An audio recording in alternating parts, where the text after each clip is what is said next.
Welcome to The Peak, where becoming your best self is our goal. I'm Mike Mittman. On this week's episode, how a nonprofit has been helping the community for decades, delicious Spanish cuisine in our area, and how St. Luke's helped a young lady with terrible back pain. All that and more coming up on The Peak.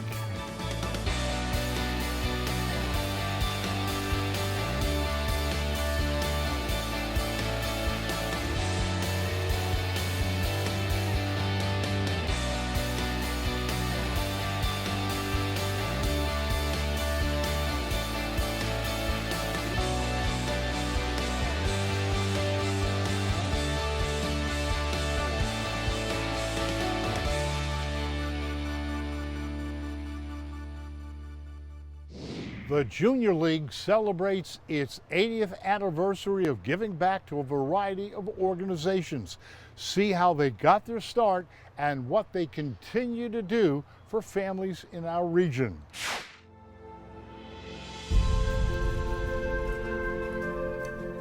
Most of the time you look at things and everyone has a comment, right? Everyone has that should be that way, or we should do it this way, or what have you. But how many people actually take the effort to go ahead and change something? I think that is part of our humanity, really, to give back and to make people feel good and make yourself feel good. So it's kind of a win-win. Junior League has grown throughout the years, following basically the progression of just society as a whole and where the needs are, and we've filled those needs. There's a disparity for women in the workforce that still exists today.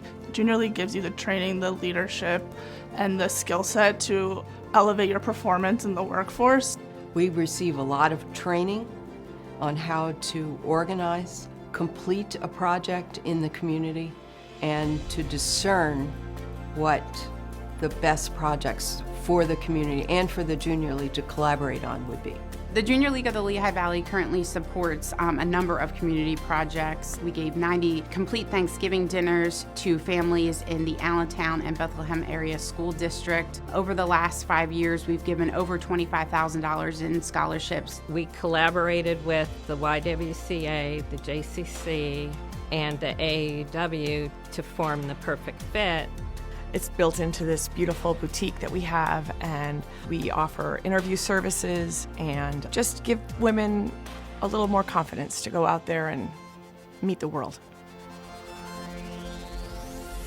It's amazing that we made it 80 years. It's really impressive to be able to keep an organization going for that long and continuing to bring new people in.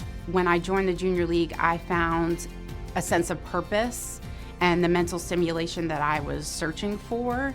Lots of times, you want to be impactful, but you don't want to do it by yourself. So the best part about Junior League is that you make long-lasting friendships and you're serving the community at the same time.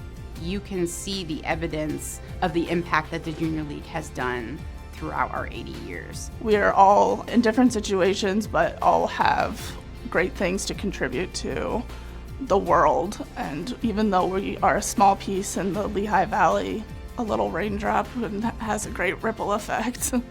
I'm very proud to say that I am a sustainer of the Junior League of the Lehigh Valley, whether it's a project or fundraisers or gifting money to scholarships and to programs. The future's unlimited for what this group of women can do.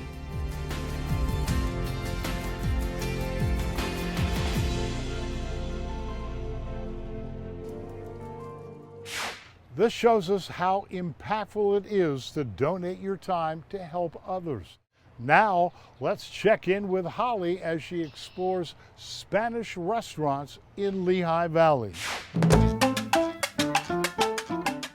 Lehigh Valley knows how to spice things up. If you walk the streets of our region's bustling downtowns, you'll find flavor and Latin flair without having to look very far. Let's explore restaurants serving up delicious Spanish dishes. Authentic Venezuelan dishes await at Allentown's La Bicicleta Arepa Bar. It's where you'll find the staples, arepa, cachapa, and empanadas, mixed with a few of the restaurant's unique creations. This restaurant's name means bicycle in Spanish, which was inspired by the song La Bicicleta by Colombian musicians Shakira and Carlos Vives. This family-owned restaurant sources local ingredients and spends hours creating their sensational dishes from scratch. Don't come here without getting an arepa. They're stuffed to the gills with traditional fillings of sweet plantains, a variety of cheeses, and black beans. I mean, can't you just smell this through your screen? Whether you're joining them for dinner or taking out for lunch, the flavor is simply superb. It's a must-try in Allentown. And we're just getting started. Let's head to Mari Tierra.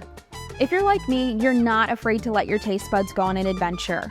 Invite flavor and fun to enter your world at Mari Tierra in Allentown. Mari Tierra means surf and turf in Spanish and is where you'll find your traditional Spanish fish and seafood dishes, mofongo, rice, and more.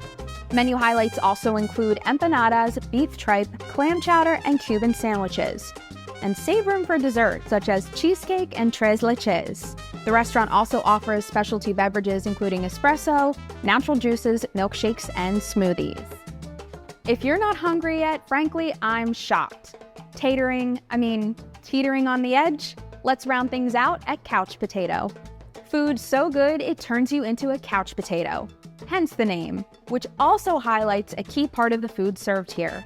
Bethlehem's Southside neighborhood has been blessed with the most scrumptious Ecuadorian street food, served up hot and fresh daily. The couple who owns the restaurant moved here from New York to the south side of Bethlehem and opened a food truck. The business then transitioned to a brick and mortar in 2022. It's a family operation, so with their traditions in the kitchen passed down over generations, you know there's passion and love in every bite. Stop in for the restaurant's signature dish, a mozzarella cheese empanada sprinkled with powdered sugar, served with more sugar on the side. I think we need an empanada, or 3. You know where to find me. I'm Holly Harrer with Discover Lehigh Valley, and that was a peek at the valley. Thanks, Holly. I'll be sure to have 3 empanadas as you suggested. Up next, pediatric tips from our friends at St. Luke's. Stay tuned, you're watching The Peak.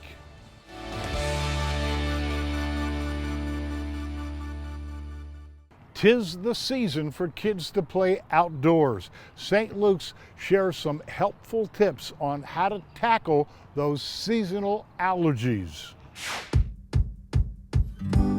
Hello and welcome to The Peak TV. These are pediatric tips from St. Luke's. My name is Dr. Kelsey McLeod and I'm one of the pediatricians at St. Luke's University Health Network. On this edition, we're going to be talking all about the management of seasonal allergies. So let's get started.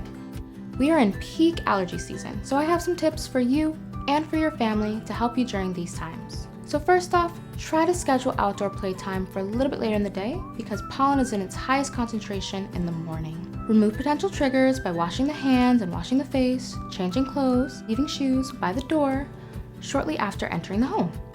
Nasal irrigation sprays can help to remove pollen that's stuck and trapped in the nostrils. Nighttime baths can also help to decrease a spread of pollen into the bedroom. Wash stuffed animals and toys at minimum every week. Carpets do a better job of holding on to pollen and other allergens than hardwood floors, so make sure you're vacuuming at least weekly. Purifiers are an excellent investment because they really do help to maintain the air quality of your home, whereas fans may just circulate pollen. Try to replace your pillows every couple of years. Wash your linens on hot soapy water and dry them on high heat. Also, pets can be a source of pollen as well, so make sure to give them extra baths, especially after playing outdoors. And thick mucus does a better job of trapping allergens and pollen, so staying hydrated will help to thin it out. And lastly, make sure to reach out to your child's pediatrician if pharmacological agents can have a place in your child's treatment plan. Medicines such as oral and ocular antihistamines, nasal steroid sprays, and also leukotriene receptor antagonists can be really helpful. That's all for now. These are pediatric tips from St. Luke's University Health Network. See you next time.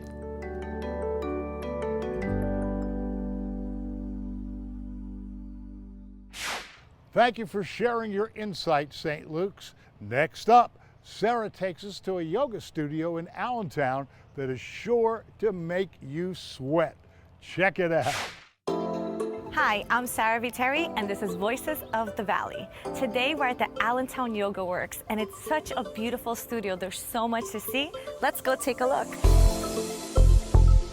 Hi Hi, James. Hi, Thank Sarah. you so much for having me here today. Thank you for coming. What a beautiful studio that you Thank have. you. When did you start this, and what inspired you to open the studio? Well, I first started doing hot yoga 20 years ago, and I always had it in my mind that I wanted to have a location, and this location really spoke to me, and it just really became part of my life that I just was like, I have to keep bringing this to other people. Tell us, what are the benefits of doing yoga in a hot room versus traditional yoga? Well, the thing that comes to mind the most is the sweat. And it's been known for a long time that having a really good sweat is just cleanses you. So I had my first class. I just was so amazed how I felt after I had sweated that much. And I'd done saunas, but this with the exercise, it really brought it together, especially learning how to stretch in the heat. I feel like the heat helps the joints, so it's less painful, and you can do some positions that you never even thought you could in cold temperature. What I tell people is it helps you do things in your everyday life. That was the real reason to keep doing it. Was I got so much better at my job, I got so much better at just interpersonal relationships that it just became my thing. I agree. I love hot yoga, and I'd love to see the tour of this place. Fantastic. Do you want to take me on one? Please, let's go. All right, let's do it. Awesome. James, I love this room because you have all these cool posters about the muscular system, the anatomy. Can you tell us why these posters are here? It was, to me, the kind of thing I wanted to know more about when I got into the yoga, so I kept studying it to where I just found all this great information, and I wanted to have it around me all the time and to share with my students. Right, and the link to doing yoga, even in the hot room, your inside and your outside is just symbiotic. So I love that you're teaching them about this as your students come in, and they're learning that there's so many more benefits than just looking good and sweating. Yes. And here's the room. Wow, it's gorgeous. Oh, I can already feel the heat. This is such a beautiful hot room. Thank you for bringing me in here. How hot does it actually get in here? For the original hot yoga, we make it 105 degrees with 30 to 40% humidity, which sounds I love working out in heat like that. What would you say to people who are kind of interested but on the verge? It's good to be nervous. Don't be worried. It's the kind of thing where this is so well structured, and plus the way the air is brought into this room, I have a separate air system that allows fresh air to always come in. So it's never the kind of situation where it's stifling. There's always fresh air, and you just get this great clean sweat. It's safe for everyone, except if you have a heart condition. That's the time where it's not advisable, or if your blood pressure, you should always let the teacher know if you're on blood pressure medication. Okay, so those are like the two things. Other than that, you can come visit and get your sweat on. Well, thank you so much for having me here today, James, and giving me a tour of your beautiful studio. I think we're about to go take a class, so let's go. And I think the students are coming in. I'm excited to meet them.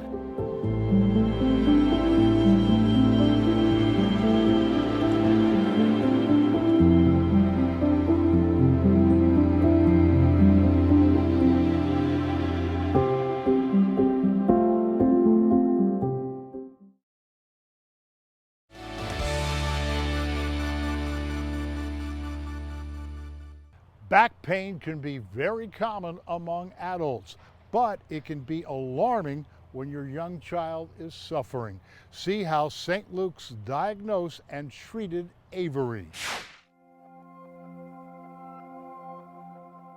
Hi, my name is Avery Valentin. I'm a sophomore at Penn State University, and I recently just had spine surgery. My back has always kind of hurt, especially in the latter years of high school. So the back pain really took me away from friends and hanging out and spending time with them, and it definitely made me feel very anxious and upset that I was in pain and I couldn't enjoy time. Avery was complaining more and more about pain and just sitting there. And when we took a trip to Mexico for a family vacation, I did notice that you could really see the different curvature in her body. We took a trip to my chiropractor, and he did seem to think she had a little bit of possible scoliosis. So we said, yeah, we're definitely gonna have you take a look. Let's see what's going on. Avery's diagnosis was idiopathic scoliosis. It most commonly affects females in their teenage years, and it's diagnosed after a growth spurt or during a growth spurt. The whole goal of treating scoliosis in teenagers is to prevent the scoliosis from spreading into the motion segments in the lower part of the spine. She was having early clinical signs that the scoliosis was going to be progressive into her adult years. So if we hadn't acted, it would have recruited more of her spine, and the only treatment after that would have been to basically fuse her whole spine into her pelvis, which is not a good outcome. Hearing that I needed spine surgery was really scary, but Dr. Greenhill instantly made me feel so comfortable, and he right away was cracking jokes with me. The team at St. Luke's, they were absolutely amazing. They are so caring and so genuine, and they really just want the best for you. St. Luke's as a network has impressed me incredibly. I can be a great doctor, but I'm also behind a great network that can take good care of patients, make them feel comfortable signing up for surgery, proceeding with surgery. Even if they're not undergoing treatment directly from me at that moment, I know they're being taken care of. I just really felt comfortable with Dr. Greenhill and his PA, Kylie. They just have an honesty about them. They're fun, but they're just very caring. So since surgery, I've had very minimal pain in my back. Some activities I could enjoy now, definitely yoga. I couldn't really bend my body before surgery, so now I'm capable of doing that, so it's really awesome to finally move. I can now enjoy a pain-free life. I would recommend St. Luke's for orthopedic care because they are top of the line surgeons. I couldn't have asked for a better surgical team for my daughter Avery.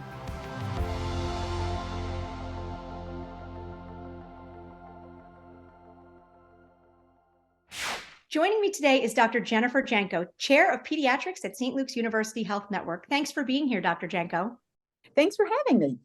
So as a pediatrician, you and your colleagues see kids from when they're very young, all the way up to early adulthood. How does it feel to take that journey with your patients, and what inspired you to get into this field?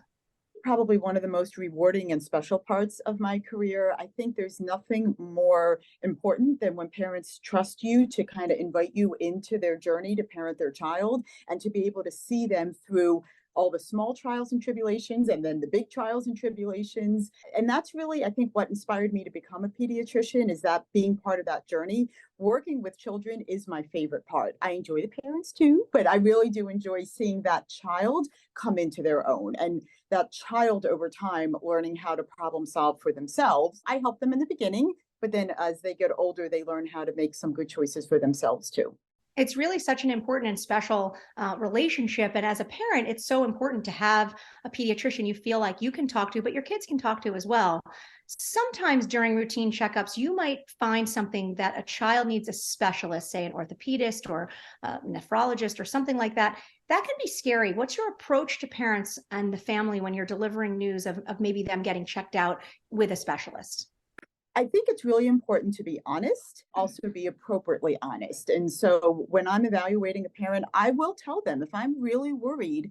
I think it's important that they hear that worry from me, the person that they know and trust, and not from the new person that I'm sending them to for the very first time. So I will say, and if I'm not worried, I'll tell them that too. So, with your example, I may say, I'm not particularly worried about this limp. I think it's fine, but why don't we just have the orthopedic doctor take a look? Or this sounds pretty concerning. We need to get on this right away. So I think it's important that they hear that message from me, from the pediatrician, who they have the relationship with, who they have trusted for all the simple things, so that they're not walking in blind when they go in to see a specialist. I want them to know why they're there, what might happen while they're there. But I can predict and promise that when they see the specialist, they will know what the next step is and take excellent care of their child.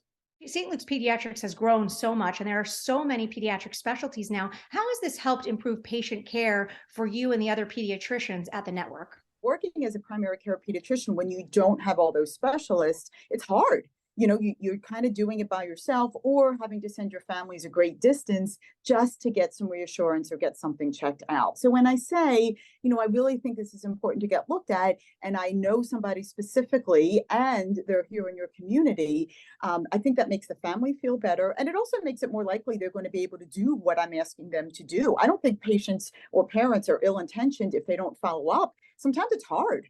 It just doesn't, life happens. And when we it's hard to make the time, hard to go the distance. Yeah. And so many expansions with specialists, with the pediatric intensive care unit. What are some things that we can look forward to in the future of St. Luke's Pediatrics? We're not done. I don't think we'll ever be done as long as there's children who are in our community to receive our care. So you can look forward to us even expanding upon our existing specialists. We want to bring more so that access is easy and wait times aren't long. So, continuing to add extra talent to an already strong foundation of pediatric specialists, making sure that we have pediatric expertise at the ER level, because we know sometimes, quite frankly, that's where patients seek care. If they're not sick enough to be admitted, but can't quite get in to see their regular doctor, or something unexpected happens. So I'm looking to expand our pediatric services to our emergency department as well. Excellent. Well, Dr. Janko, you and the team over at St. Luke's do such a great job. I'm very fortunate to have had wonderful pediatricians through St. Luke's to get my kids up into early adulthood. And we just appreciate all that you do and all that's out there available to families in the Lehigh Valley. Thank you so much. That trust means everything. Thanks for joining us, Dr. Janko. No matter what age, St. Luke's has us covered. I'm Mike Mittman. Thanks for watching. To learn more about anything from today's show, go to our website at thepeaktv.com. And remember, every day is an opportunity to be your best self. This is The Peak. The Junior League can... And Mike, it's empanadas. Oh, really? Yeah. I always said empanadas. Empanadas. Empanadas. Sarah takes us to a yoga. I was seeing things that weren't there. Bird. Say it with me. Nada. Empanadas. Empanadas. Adults.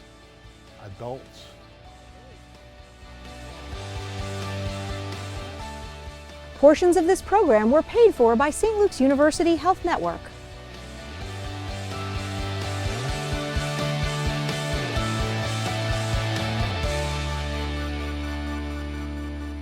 The Peak TV is a production of ASR Media. Hey, it's Katie. Be sure to subscribe to our channel for more videos. To see more of the Peak TV, check out our website, subscribe to our YouTube channel, and catch us on WFMZ Channel 69.